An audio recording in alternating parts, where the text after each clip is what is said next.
A black couple is thrown out of a luxury store by a security guard. But 10 minutes later, he faces an outcome no one saw coming. What led to his shocking downfall? Stick around to uncover the unexpected twist that will leave you questioning everything. Before we get into this story, tell us in the comments where you're watching from today. If you like stories with surprising twists, don't forget to subscribe so you won't miss the next one. The luxury department store buzzed with activity, as well-dressed shoppers browsed through aisles of high-end goods. Among them were Alicia and Marcus Carter, a married couple who seemed to carry an air of quiet confidence. Alicia, wearing a sleek blazer and heels, looked poised as she admired a leather handbag. Beside her, Marcus adjusted his cufflinks, his laid-back smile softening the formal look of his tailored suit. They spoke to each other in hushed tones, laughing occasionally as they moved between displays. Neil Harris, the store's newest security guard, stood by the entrance with his arms crossed. He scanned the room with a critical eye, taking in the shoppers and their movements. Neil had always prided himself on being sharp and proactive, even if it meant making snap judgments. When his gaze fell on Alicia and Marcus, he frowned. Something about them unsettled him, though he couldn't quite say why. They were too comfortable, too at ease, he thought. People like them usually didn't shop in places like this, at least not in his mind. As Alicia reached for a price tag, Neil walked briskly toward them. "Excuse me," he said firmly, his tone loud enough to turn heads nearby. Marcus looked up, startled, while Alicia kept her composure, raising an eyebrow. "Can I help you with something?" Neil continued, his words less a question and more a challenge. Alicia smiled politely. "No, thank you.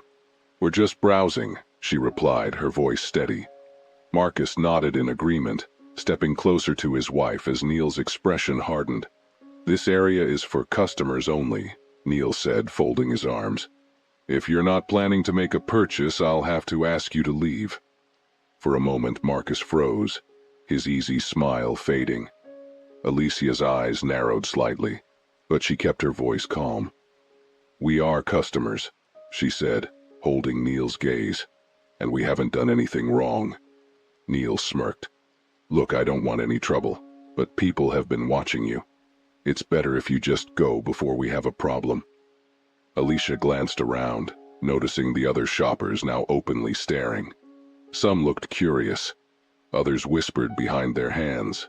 Marcus placed a hand on her shoulder, his jaw tight. "We're not causing any problems," he said firmly, his deep voice steady. "We're just shopping like everyone else." But Neil shook his head, stepping closer. "I'm not going to repeat myself. Leave now, or I'll call for backup." The room seemed to grow quieter, the tension thickening as more eyes turned their way. Alicia's grip tightened on her handbag. She opened her mouth to speak, but Marcus gently squeezed her shoulder, signaling her to let it go. Without another word, they turned and walked toward the exit, their heads held high. As they left, Neil stood tall, feeling a rush of satisfaction. He adjusted his badge and glanced at a nearby co-worker who avoided meeting his eyes. "You've got to keep control," he muttered to himself, just loud enough for others to hear. "Standards have to be maintained." Unbeknownst to him, his actions had already set something much larger in motion, something that would shake the very ground he stood on. Outside the store, Marcus and Alicia sat in their car, the engine idling in silence. Marcus drummed his fingers on the steering wheel, his usually cheerful demeanor clouded by frustration. Alicia sat beside him, her hands resting on her lap, her posture as composed as ever. But her silence spoke volumes. She wasn't one to let such incidents slide easily. Finally, Marcus sighed. "You think we should just let this go?" he asked, his voice tinged with hesitation. "I mean, it's not like it's the first time this kind of thing has happened." Alicia turned to face him, her eyes sharp. "Let it go," she repeated, her tone calm but edged with disbelief. "Marcus, that man humiliated us in front of everyone. We didn't do anything wrong and he treated us like criminals. I know, Marcus said, his voice softening. But people like him don't listen, Alicia. What good will it do? Alicia picked up her phone and began typing. Maybe not for us, she said, her words deliberate. But for the next people who walk in there and get treated the same way. It's not just about us. Marcus watched as she tapped out a message, her fingers moving quickly. Who are you texting? He asked, though he already suspected the answer. Caroline, Alicia replied without looking up. Caroline Hastings was not only a close friend but also the regional director of the department store chain. If anyone could address what had just happened, it was her. You're really doing this, Marcus said with a small shake of his head. His lips curved into a faint smile, his frustration giving way to admiration. That guard has no idea who he just messed with. Alicia's phone buzzed almost immediately with a reply. She glanced at the screen and smiled faintly. Caroline's at the flagship store tonight, she said. She wants to meet us. Marcus raised an eyebrow. Tonight? She doesn't waste time, does she? Alicia slipped her phone into her bag and straightened her jacket. Neither do I, she said, her voice steady. Let's go. As they pulled out of the parking lot, neither of them knew that Caroline was already deep in conversation with the store manager, and that Neil's actions were about to backfire in ways he never imagined. Back inside the store, Neil leaned against the security desk near the entrance, scrolling idly through his phone. He occasionally glanced up, scanning the crowd with what he believed was a practiced, discerning eye. His co-worker, Lisa, approached him, her expression cautious. Neil, she began hesitantly, her voice low. Wasn't that a little harsh? That couple wasn't doing anything wrong. Neil scoffed and slipped his phone into his pocket. Harsh? Come on, Lisa, you saw them. They didn't belong here. Lisa frowned, her discomfort evident. They were just browsing like everyone else. They looked like they could afford half the store. Neil rolled his eyes. It's not about what they looked like. It's about keeping the atmosphere in here professional. People pay for exclusivity, not distractions. Lisa shook her head, clearly troubled. I don't know, Neil, it didn't feel right. Look, Neil said, his tone growing defensive. I've seen enough to know when something's off. I don't need a lecture. Before Lisa could respond, the store manager, a stern-looking man named Robert, appeared. His sharp gaze darted between Neil and Lisa. Neil, a word in my office, Robert said briskly, his voice leaving no room for argument. Neil straightened, brushing off Lisa's worried look. What's this about? He asked, forcing a casual tone as he followed Robert toward the back office. When the door shut behind them, Robert crossed his arms and leaned against the desk. We've got a problem, he said bluntly. A serious one. Neil furrowed his brow, confused. What are you talking about? Robert took a deep breath. A customer complaint just came through, about you. The couple you escorted out. Do you know who they are? Neil shrugged, his confidence unwavering. No idea, just some people who didn't belong. Robert's jaw tightened. That somebody happens to be close friends with Caroline Hastings. Do you know who Caroline Hastings is? Neil froze. The name rang a bell, but he couldn't place it. I think she's part of corporate. She's the regional director, Robert snapped. And she's on her way here right now. She's not happy, Neil. Not one bit. The air in the room seemed to grow heavier. Neil opened his mouth to respond, but no words came out. For the first time that night, the weight of his actions began to settle on him. Robert stared at him for a long moment before shaking his head. I suggest you think carefully about how you're going to explain yourself. This isn't going to blow over. Neil swallowed hard, his earlier confidence crumbling as footsteps echoed down the hallway. The door swung open, and Caroline Hastings stepped inside, her expression unreadable.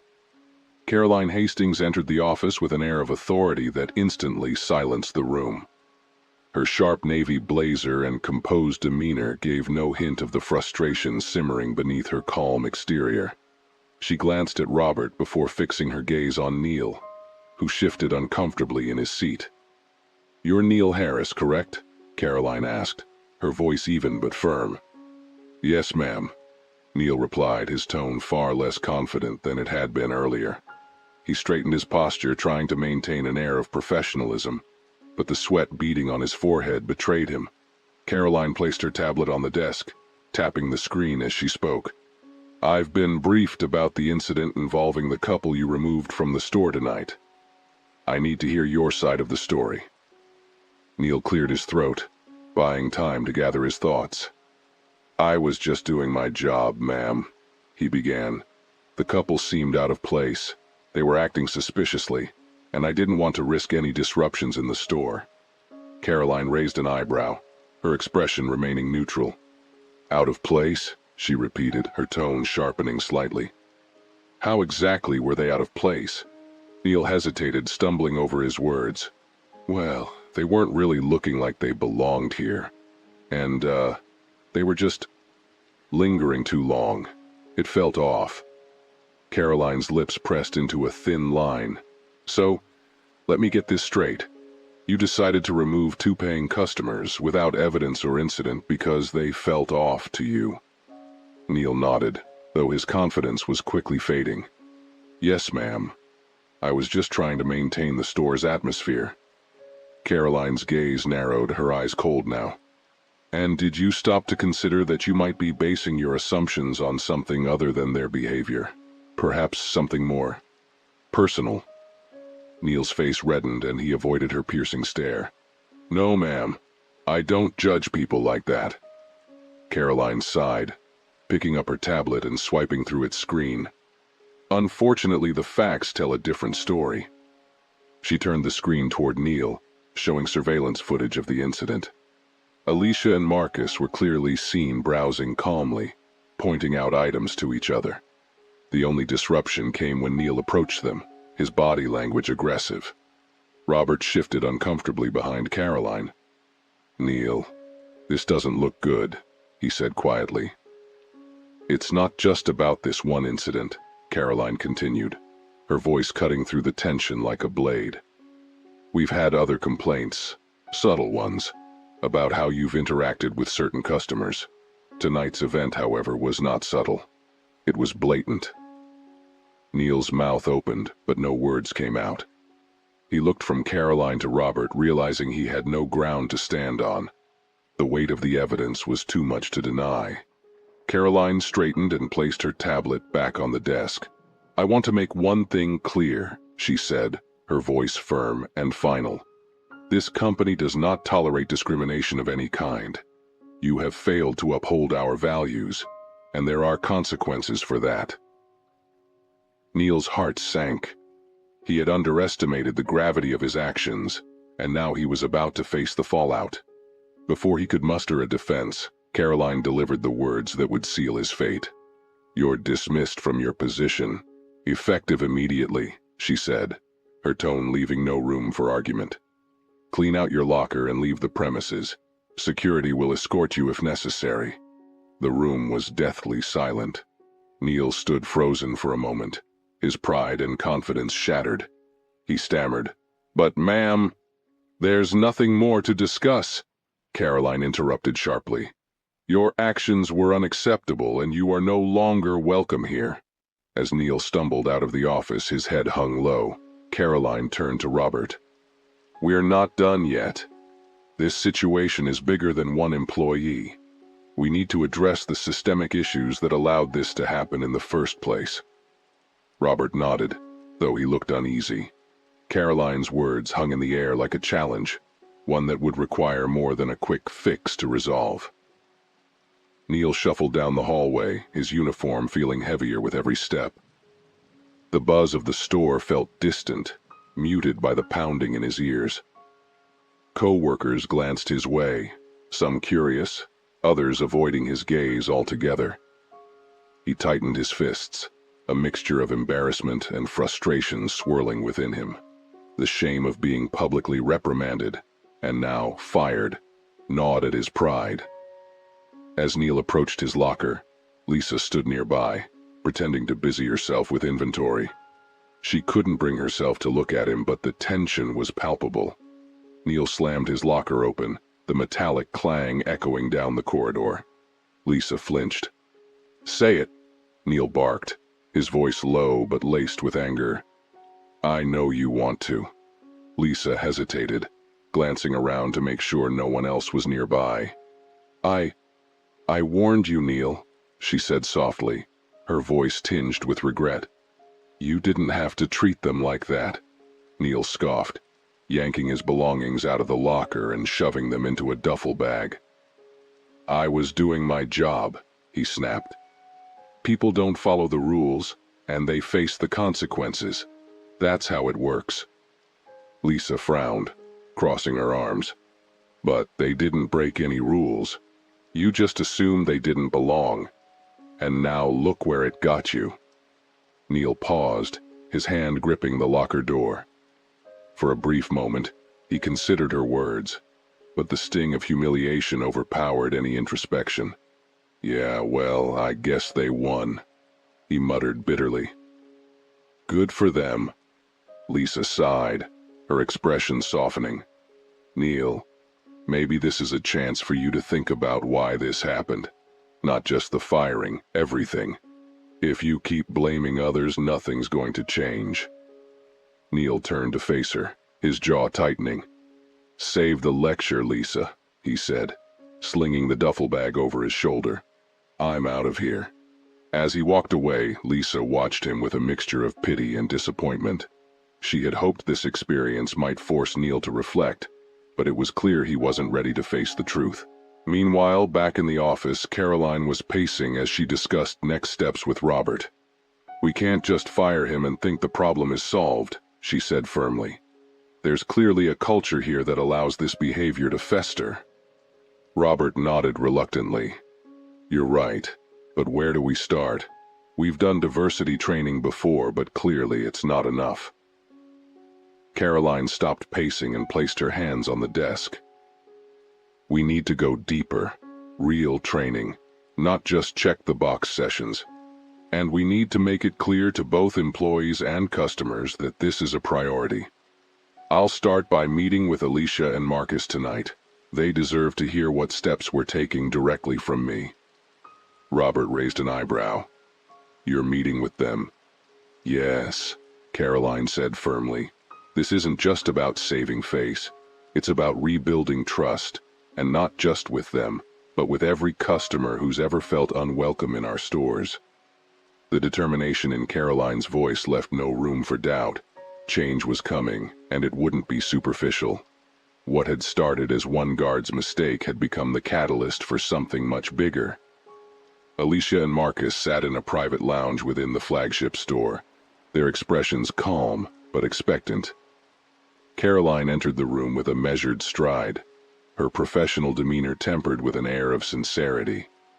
She greeted them with a firm handshake, her tone apologetic yet resolute. "Thank you for meeting me on such short notice," Caroline began as she took a seat across from them. "I want to start by saying how deeply sorry I am for what happened tonight. What you experienced was unacceptable, and I take full responsibility for ensuring it never happens again."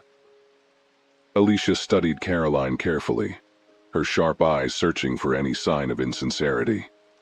Satisfied, she leaned forward slightly. "It's not just about an apology, Caroline," she said evenly. "This isn't the first time we've been treated like this. What happened tonight is part of a larger problem." Marcus nodded in agreement. "It's exhausting," he said, his voice tinged with frustration. "Walking into spaces where we have every right to be, only to be made to feel like intruders." Caroline listened intently, nodding as they spoke. "I understand," she said.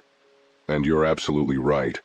Tonight's incident is a symptom of a much bigger issue, one that we need to address, not just at this store, but across the company." Marcus raised an eyebrow.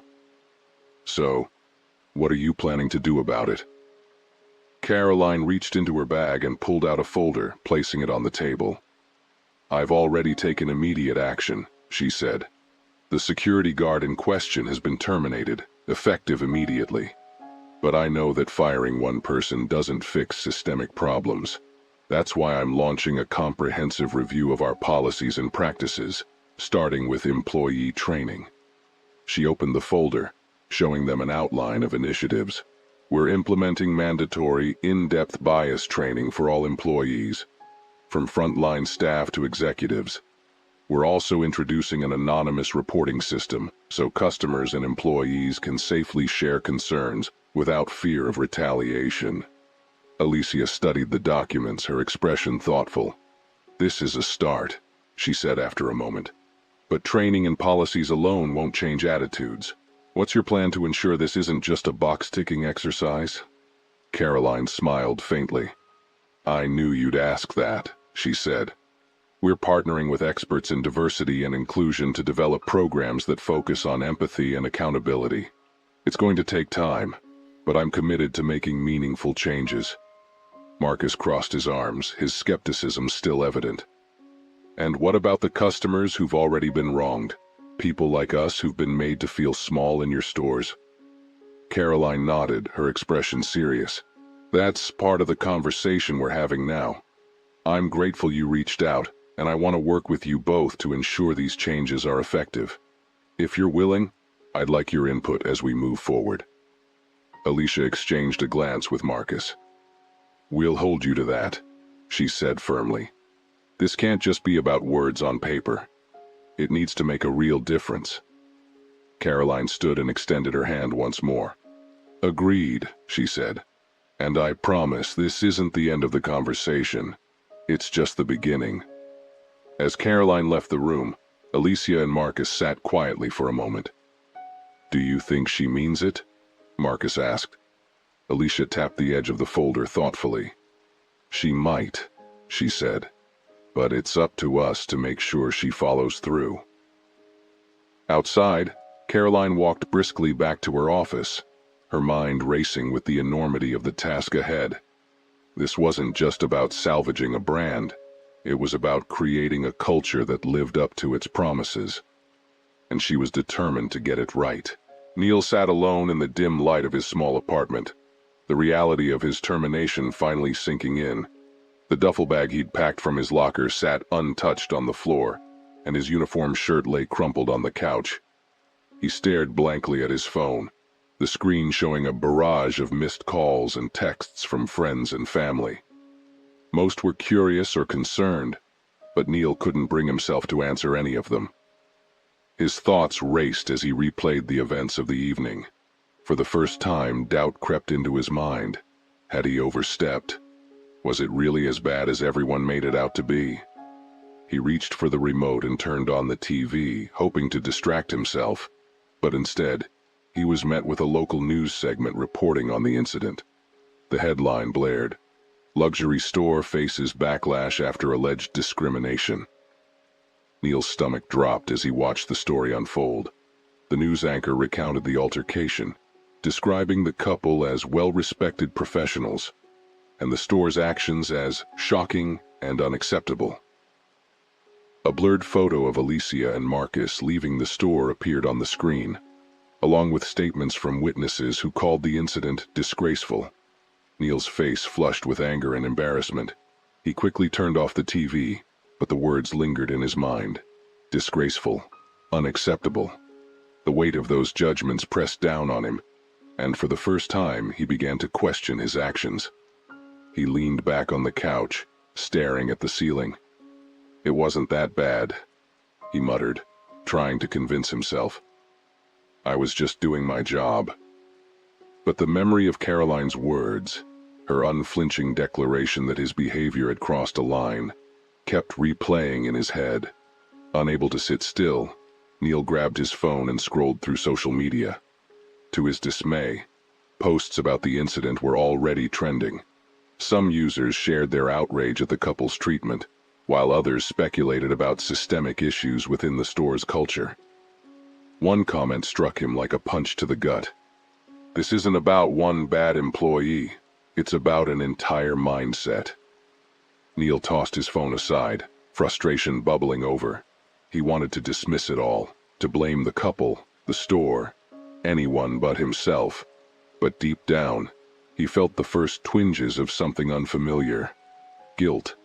As he sat there, his thoughts turned to Lisa's parting words. If you keep blaming others, nothing's going to change. He hated how her voice echoed in his head, but he couldn't deny the truth of it. Maybe he had been wrong, and maybe it was time to face that. But the question lingered.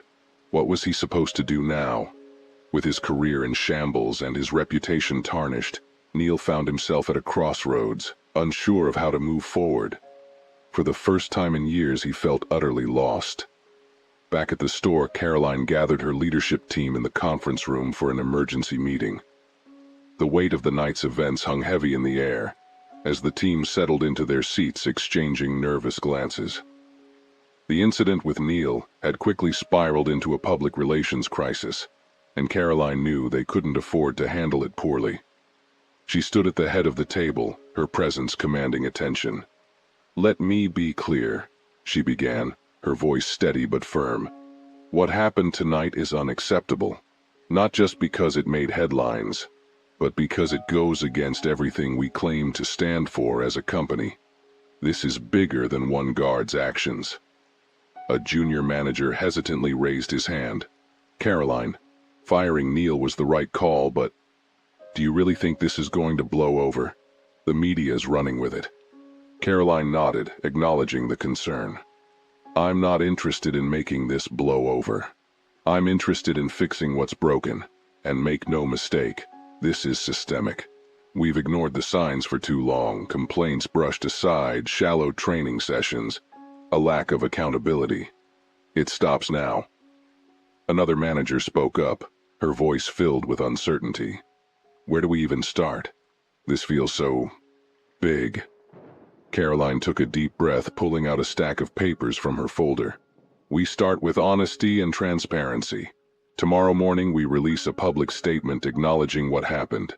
No excuses, no corporate jargon, just the truth and a commitment to change." The room fell silent, her words sinking in. Caroline continued, her tone softening but retaining its resolve. "Next, we involve our employees. This isn't just about policies, it's about culture. We'll organize listening sessions where staff at every level can share their experiences. We need to hear their voices if we're going to create real change." The senior HR manager nodded in agreement. "And training?" she asked. "The current modules clearly aren't enough." "Not even close," Caroline replied.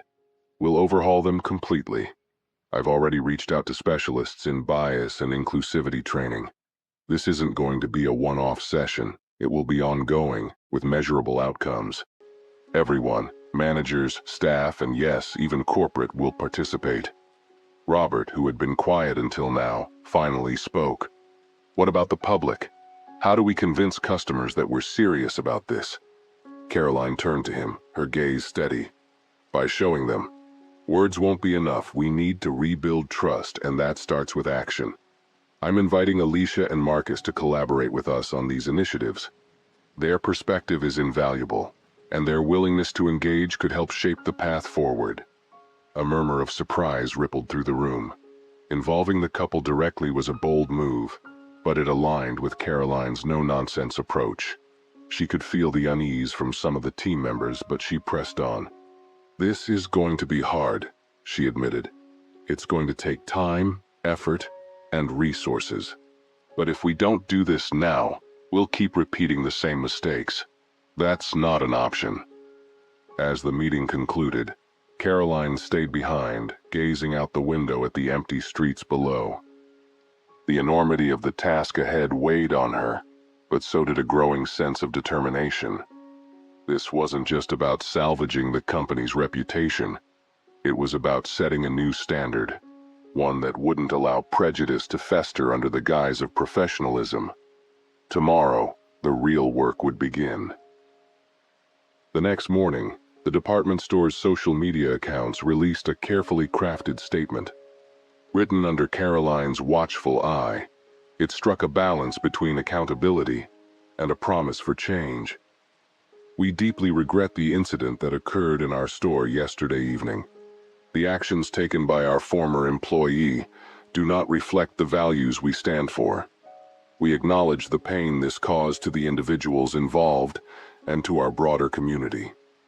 We are committed to making meaningful changes to ensure that all who walk through our doors feel respected and valued. This is our pledge: to listen, to learn, and to act. The statement spread quickly, garnering a mixed response. While some commended the store for its quick action, others were skeptical. Comments ranged from, "This is a good start," to, "Let's see if they actually do anything," and "Talk is cheap." Alicia scrolled through the responses, sipping her coffee at the kitchen counter. She glanced at Marcus, who was reading an article about the incident on his tablet. "At least they're admitting they messed up," she said, her tone measured. Marcus raised an eyebrow. "Admitting it is one thing. Doing something about it is another." Just as he spoke, Alicia's phone buzzed with a call from Caroline. She answered, putting it on speaker. "Good morning, Caroline."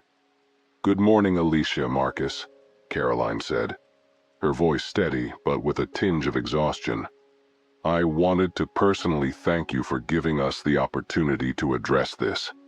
I know it's not your responsibility to guide us, but your input is invaluable." Alicia leaned against the counter, her expression thoughtful. "Caroline, I appreciate the apology, and I see the effort you're putting in. But like Marcus said, it's actions that matter. What are you expecting from us?" Caroline didn't hesitate. "I'd like your help shaping our new initiatives. We need perspectives like yours to ensure the changes we make are meaningful.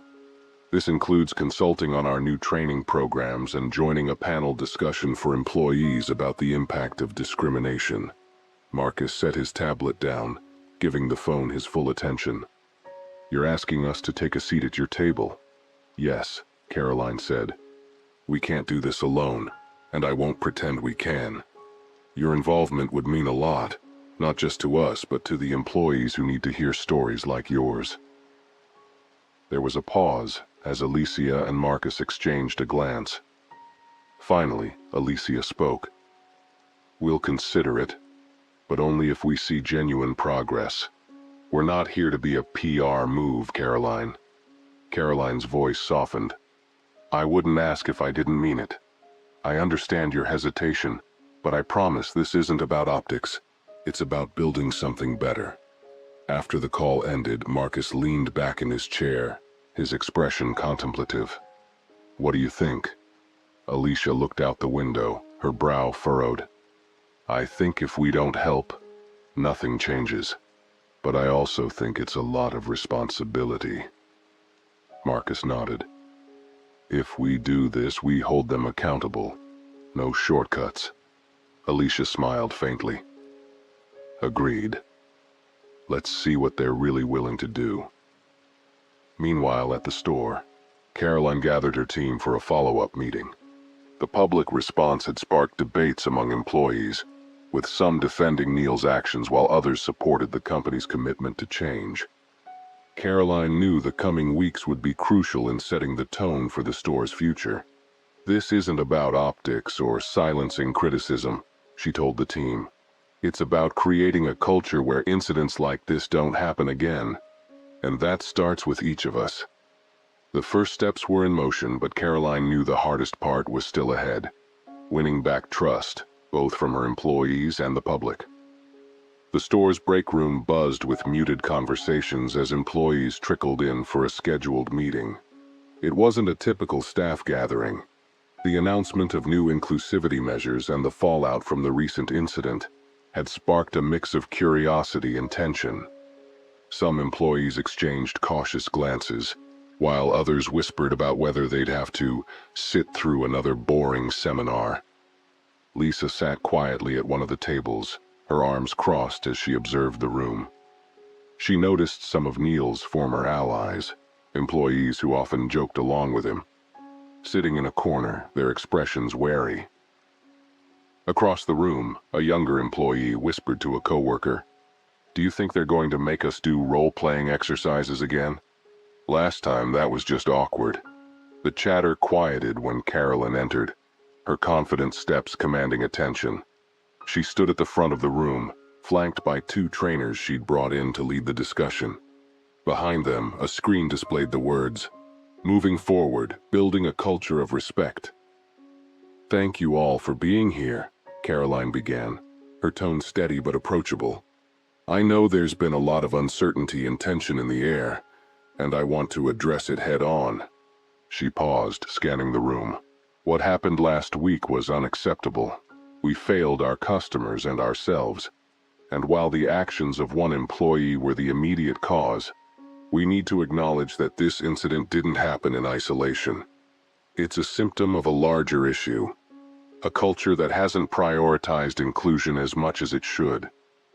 Some employees shifted uncomfortably in their seats, while others nodded in agreement.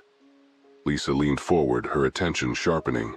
Caroline continued, "This isn't about blaming or shaming anyone here. It's about recognizing where we've fallen short and committing to do better. That starts with understanding each other, our biases, and the impact of our actions." The trainers stepped forward and introduced themselves, explaining the structure of the session. It wasn't going to be a one-off lecture, but an ongoing series of workshops aimed at creating a more inclusive environment. The first session, they explained, would focus on understanding unconscious bias and its effects. One trainer, a man with a calm demeanor, began with a story about his own experience with bias. As he spoke, the room started to relax, the employees listening more attentively. He then posed a question to the group. "Have you ever made an assumption about someone that turned out to be wrong? How did that assumption affect your actions?" There was a pause before Lisa raised her hand. "I have," she said, her voice steady. "I've assumed things about customers based on how they dressed or spoke, and I've probably treated them differently because of it. It's not something I'm proud of." Her honesty seemed to open the floodgates. Other employees began sharing their experiences, some hesitantly, others with surprising candor. A middle-aged cashier admitted to unintentionally being colder to non-English-speaking customers. A younger staff member spoke about feeling overlooked by management because of his age. Caroline watched silently, taking in every word. This was what she had hoped for. Honest conversations that could pave the way for change. Then, one of Neil's former allies, a security guard named Derek, raised his hand. "I'm going to be real here," he said. "I thought Neil was just doing his job. But after hearing all this, maybe he could have handled things differently. Still, it's hard when you're in the moment and feel like you have to act fast." Caroline nodded, her expression understanding. "Thank you for sharing that, Derek. I want to emphasize that this isn't about condemning anyone for their instincts. It's about learning to question those instincts and act with intention instead of assumption." The session ended with the trainers assigning a reflective exercise for employees to complete before the next workshop. As people filed out, the atmosphere in the room felt lighter, though the undercurrent of uncertainty remained. Lisa caught up with Derek near the exit. "That was big of you," she said. "What you said in there." Derek shrugged, looking uncomfortable. "Yeah, well, maybe Neil wasn't completely right. Doesn't mean I'm completely wrong either." Lisa gave him a half smile. "Nobody's saying you are, but it's a start." As Caroline watched the employees leave, she felt a flicker of hope. The session hadn't solved everything, but it had planted seeds. Now it was up to her and her team to nurture them, ensuring the changes didn't just stay in the room, but grew into something real and lasting. Later that afternoon, Caroline met with her senior leadership team to assess the feedback from the first workshop and plan the next steps. Around the table, expressions ranged from cautiously optimistic to outright skeptical. Robert, who had been with the company for over a decade, leaned forward with a clipboard in hand. "The session seemed to go well," Robert began. Employees opened up more than I expected, but there's still a lot of hesitation. Some people don't think this will lead to real change. Caroline nodded. That's understandable. Words only go so far. It's the follow-through that matters. A younger manager, Priya, chimed in. The fact that people shared openly was a good sign, but we need to address the underlying fears. Some employees are worried this will turn into a witch hunt, where every mistake is blown out of proportion. Caroline folded her hands, considering Priya's point. We need to emphasize that this initiative isn't about punishment. It's about growth. We're not trying to embarrass or single anyone out. The goal is to build a culture where these incidents don't happen in the first place. Robert shifted uncomfortably in his seat. There's one thing we haven't fully discussed. The public perception issue. The statement we released was a good start, but the media is still running with the story. If we don't show concrete progress soon, it could hurt us long term. Caroline sighed, the weight of the situation pressing on her shoulders. You're right. The public needs to see that we're serious about this, but I don't want to rush out superficial fixes just to satisfy the news cycle. We need substance. Priya hesitated, then spoke again. What about Alicia and Marcus? Have they agreed to collaborate yet? Including their voices could show that we're taking this seriously. Caroline glanced at the folder in front of her. They're considering it. Alicia wants to see tangible progress before committing fully. I don't blame her. They've probably heard too many empty promises before. Robert leaned back in his chair, his brow furrowed. If they agree, what's the plan? Caroline tapped her pen against the folder. I want them to co-lead a panel discussion with some of our employees. Real stories, real experiences, on both sides. It'll be uncomfortable, but that's the point. Change doesn't happen in comfort. The room fell silent as the weight of her words sank in. Robert nodded slowly. It's bold. It might work.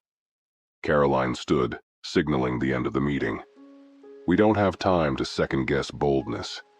Every day we wait is another day we fail our employees and customers. Let's get started.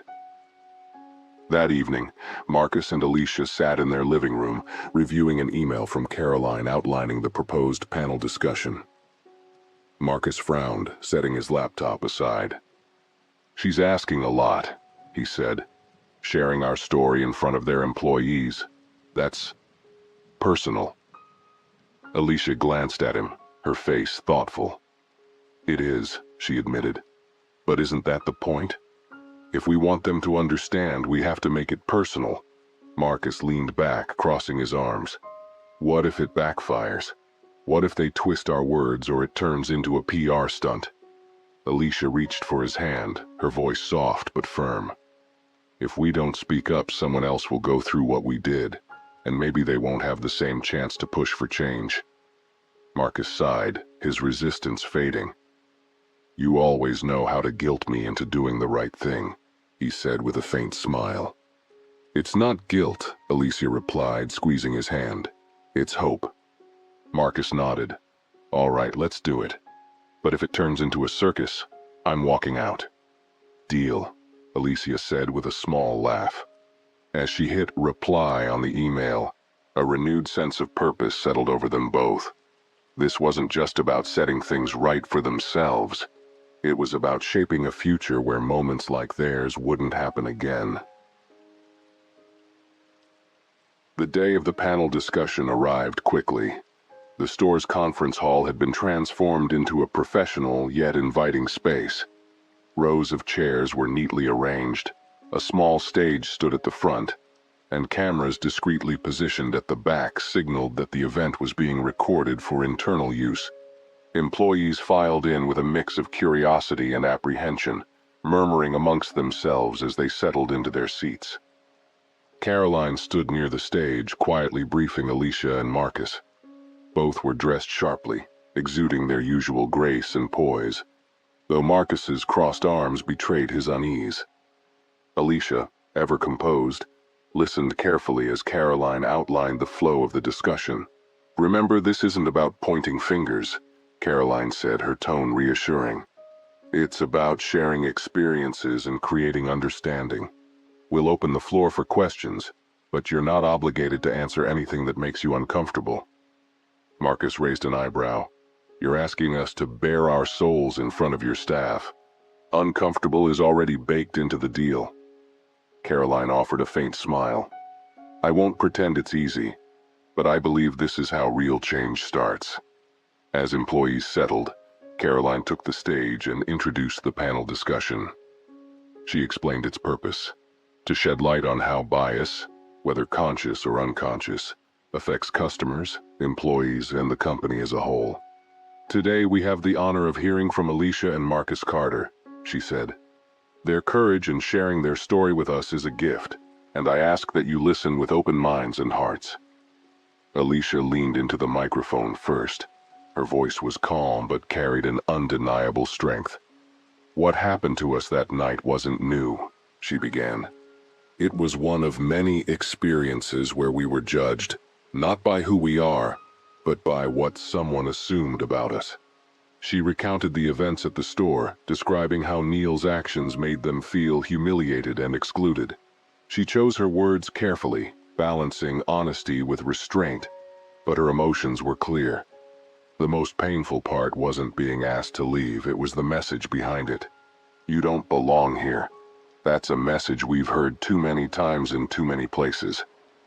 Marcus followed, his tone more direct. I'm not going to sugarcoat this, he said. It was infuriating. We walked in as paying customers and we left feeling like suspects. That's not just bad customer service. It's a symptom of something bigger. The room was silent, the weight of their words sinking in. Some employees shifted uncomfortably in their seats, while others nodded in quiet agreement. A few glanced around, as if gauging how their co-workers were reacting. After Alicia and Marcus shared their story, Caroline invited the employees to ask questions or share their own experiences. At first, the room remained silent, the hesitation palpable. Then, Lisa raised her hand. I just want to say thank you, she began, her voice steady. Hearing your story made me realize how much I've overlooked in my own actions. I've caught myself making snap judgments, and honestly, it's something I need to work on. Her honesty seemed to break the ice. One by one, other employees began speaking up. A cashier shared how she'd felt excluded by co-workers because of her accent. A stockroom worker admitted to joking about stereotypes without realizing how harmful they could be. Even Derek, Neil's former ally, stood and said, I didn't see it before, but hearing this, I get it now. I see how easy it is to dismiss people without even thinking. Alicia and Marcus listened intently, responding with empathy and encouragement. The fact that you're recognizing it is a step forward, Alicia said to Derek. That's where change starts. As the session neared its end, Caroline took the microphone again. This isn't the end of the conversation, she said, her voice firm. This is the beginning of a new chapter for our company. A chapter where we hold ourselves accountable, learn from each other, and commit to doing better. Not just for our customers, but for each other. The room erupted into applause, a mixture of respect for Alicia and Marcus's courage and appreciation for the honesty that had filled the room. Marcus leaned over to Alicia and whispered, Maybe this won't be a circus after all. Alicia smiled. Maybe not, but there's still work to do. As employees filed out, the atmosphere felt lighter, as though a barrier had been broken. Caroline stood with Alicia and Marcus near the stage. I can't thank you enough, she said sincerely. What you shared today will stay with them, and with me. We'll see, Alicia said with a nod. Change takes time, but this is a start. Caroline watched them leave, feeling a mixture of relief and determination. This was indeed just the beginning, and she was ready for the long road ahead. That evening, Alicia and Marcus returned home, the weight of the day still lingering in the air. Marcus set his keys on the counter and flopped onto the couch, letting out a long sigh. Alicia poured 2 glasses of wine and joined him, handing him a glass before sinking into the cushion beside him. "You think they got it?" Marcus asked, swirling his wine. "Or are we just another story they'll talk about for a week and forget?" Alicia leaned her head back, staring at the ceiling. "I think some of them got it," she said. "Lisa, Derek, even a few of the others. But it's not about them understanding us, Marcus. It's about them understanding themselves." Marcus nodded slowly, taking a sip. It's hard, you know, putting yourself out there like that. Makes me wonder if it's even worth it." "It is," Alicia said firmly. She turned to him, her eyes steady. "If even one person in that room changes how they treat someone because of what we said, then it's worth it. We've dealt with this for years. Maybe now, someone else won't have to." Marcus didn't respond right away, but the hint of a smile tugged at the corner of his mouth. "You always find a way to make me believe," he said quietly. The moment of calm was interrupted by Alicia's phone buzzing on the coffee table. She glanced at the screen and raised an eyebrow. "It's Caroline," she said, showing Marcus the screen before answering. "Hello, Caroline. Everything all right?" On the other end, Caroline's voice sounded surprisingly upbeat. "I didn't want to bother you this late, but I thought you'd want to know. We've already started receiving feedback from employees about the panel. And it's positive. A lot of them said it was eye-opening." Alicia's lips curled into a faint smile. "That's good to hear. It's a step." "It's more than that," Caroline said. "It's a foundation. I'm not naive enough to think one session will fix everything, but it's a start. I wanted to thank you again for your honesty and for trusting us with your story." "We're watching, Caroline," Alicia said, her tone firm but not unkind. "If we see real progress, we'll stay involved. But this can't be for show." "It's not," Caroline assured her. "I promise, this is just the beginning. I'll keep you updated on our next steps." After the call ended, Alicia set her phone down and looked at Marcus. "They're moving in the right direction," she said. "But we'll keep them accountable." Marcus raised his glass. "To keeping them honest," he said with a smirk. Alicia clinked her glass against his. "To that, and to making sure this matters." Meanwhile, at the store, Caroline sat in her office, reviewing the feedback from the panel discussion. Employees' comments ranged from gratitude for the openness of the conversation to admissions of their own biases. One note caught her attention. "Hearing their story made me realize I've been part of the problem.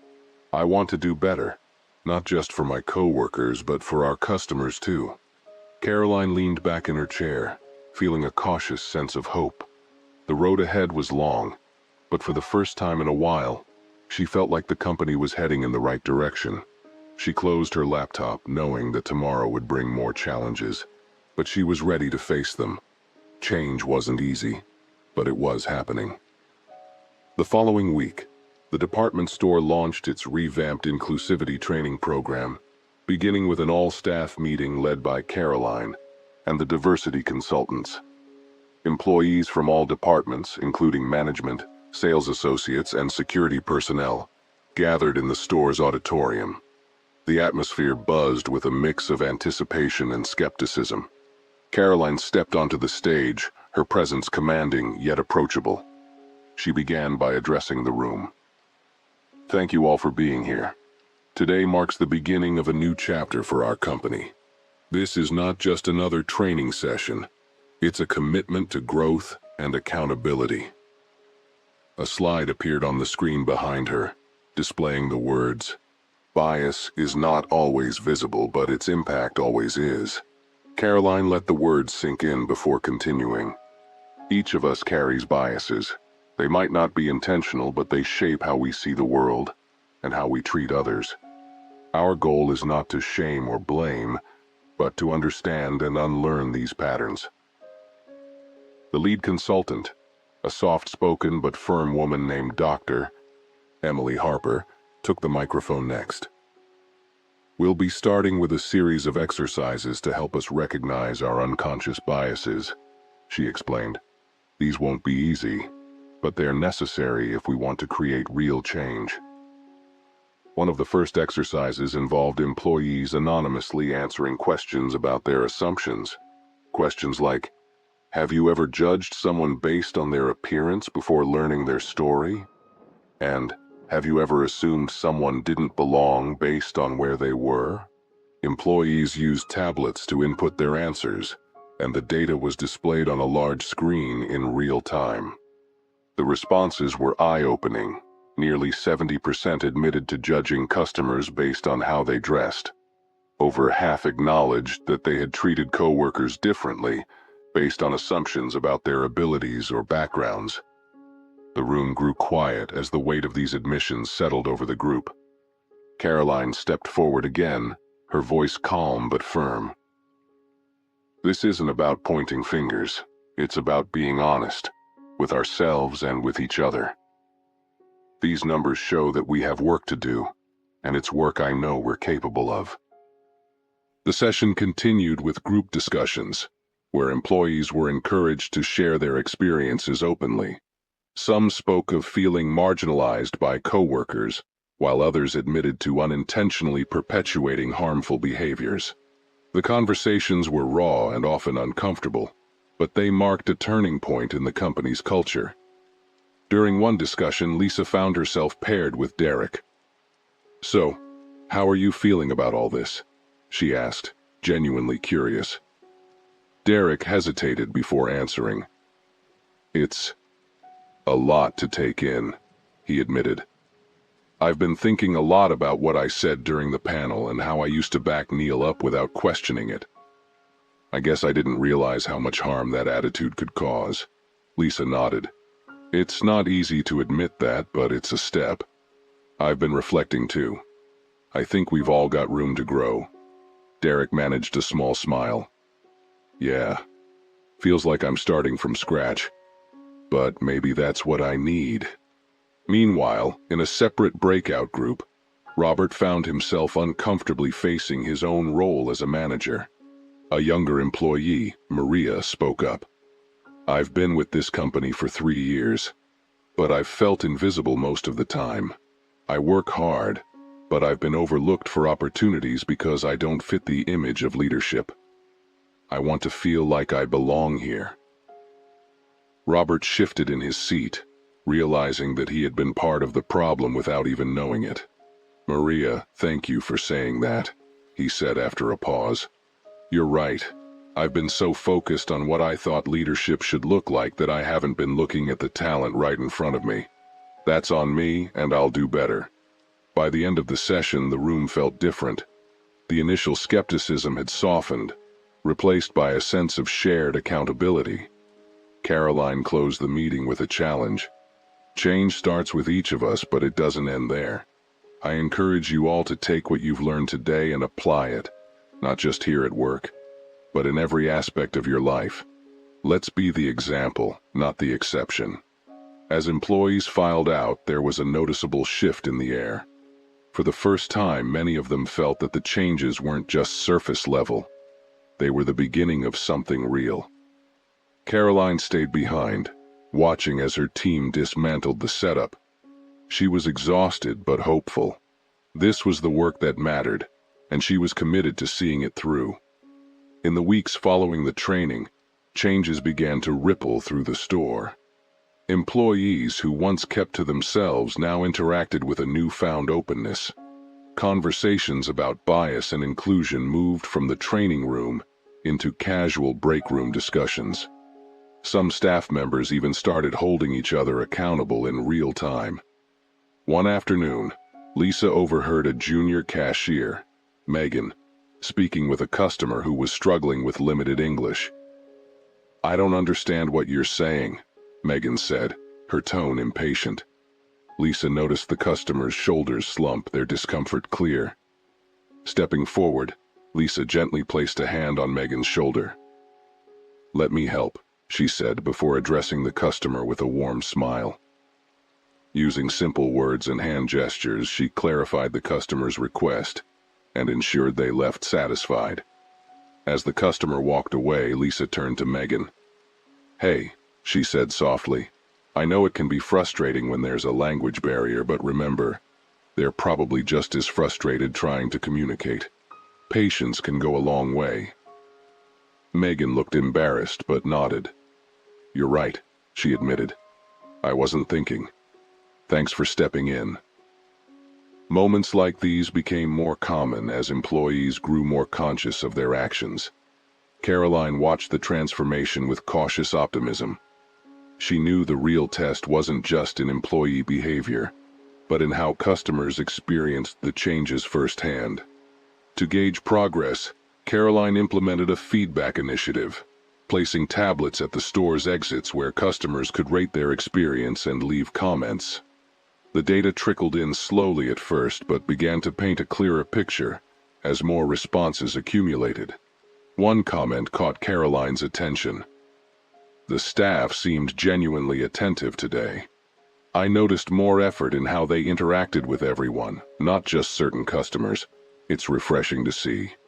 Another comment read, "I've been shopping here for years, but for the first time, I felt like my presence was valued. Please keep this up." The feedback wasn't universally positive. Some customers expressed skepticism, calling the changes performative. But Caroline took even the criticism as an opportunity.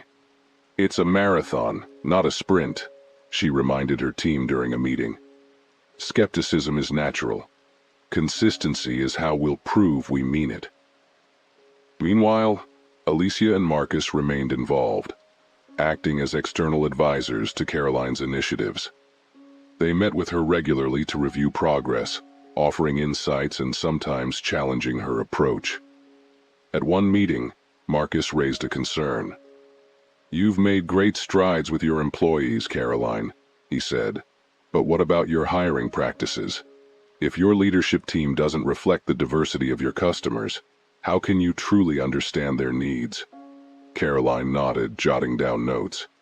"You're absolutely right. We've started reviewing our hiring pipeline, but we need to go further. I'll prioritize diversifying our leadership and mentoring underrepresented employees for advancement." Alicia leaned forward, her tone encouraging. "You've done well so far, but this can't stop at internal changes. Make sure the community sees this too. Host events, sponsor programs, support causes that align with your values. Let your actions speak louder than your policies." Caroline smiled, grateful for their continued involvement. "I appreciate your honesty. You've held us accountable from day one, and that's exactly what we need." At the store, one of the most surprising transformations was Derek. Once known for his camaraderie with Neil and his dismissive attitude toward these issues, he had become an unlikely advocate for the changes. He volunteered to lead smaller breakout discussions with newer employees, sharing his own journey of realizing his biases and working to unlearn them. During one session, Derek admitted, "When this all started, I thought it was just a way to save face for the company. But now I see how much I had to learn. I've made mistakes, but I'm trying to do better. If I can, anyone can." Lisa, sitting in the back of the room, couldn't help but smile. The Derek she knew months ago would never have said something like that. It was proof that even the most resistant could change with time and effort. As the store continued to evolve, the changes became more visible to customers and staff alike. What had begun as a response to one incident was blossoming into a culture shift.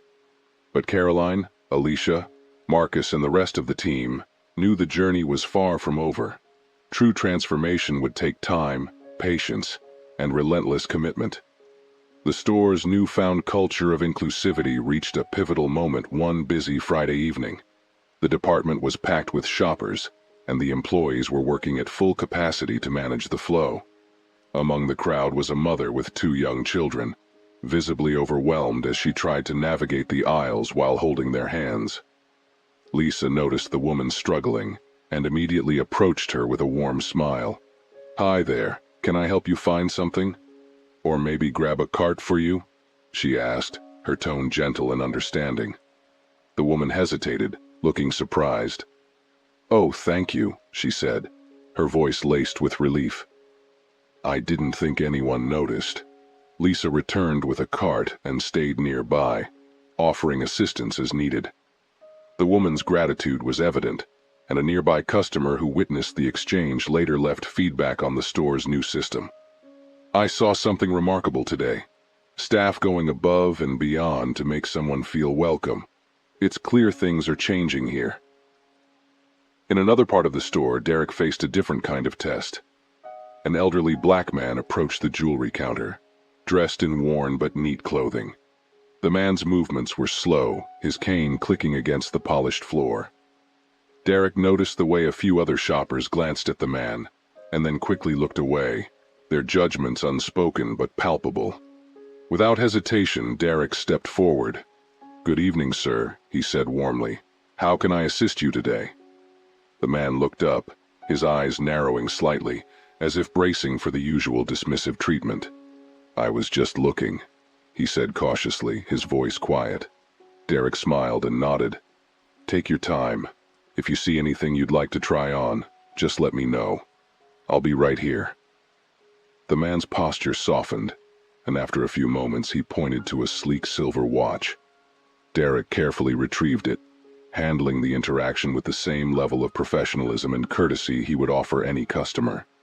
As the man inspected the watch, Derek made a point to treat him not as a curiosity, but as someone whose presence mattered.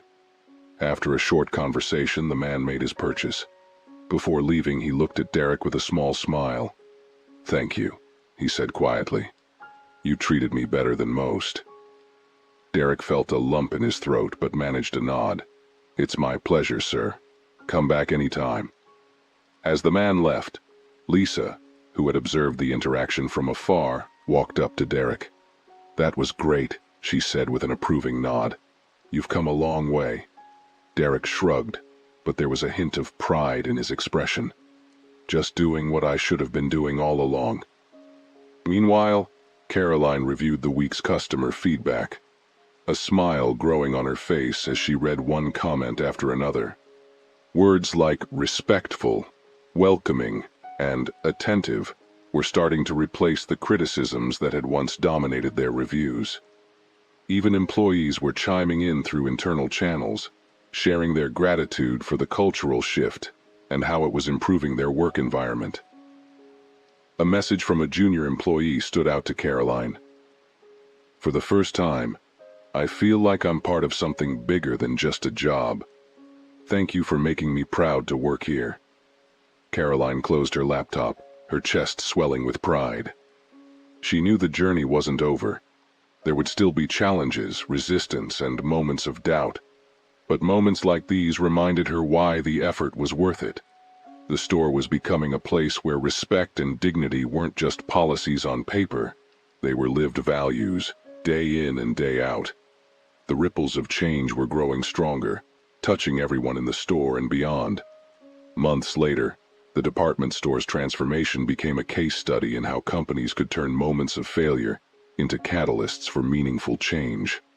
The once scattered efforts of inclusivity and accountability had solidified into a culture employees could be proud of and customers could trust. Alicia and Marcus sat at a roundtable event hosted by the store, where Caroline presented a summary of the initiatives implemented since the incident. The audience, a mix of community leaders, customers, and employees, listened as Caroline detailed how the company had overhauled its training programs, diversified its hiring pipeline, and implemented the anonymous feedback system. We still have work to do, Caroline admitted, her tone earnest. But the progress we've made so far is proof that change is possible when we take it seriously and stay committed. When she invited Alicia and Marcus to speak, Alicia stood, her presence commanding as ever. We didn't share our story to point fingers or embarrass anyone, she began.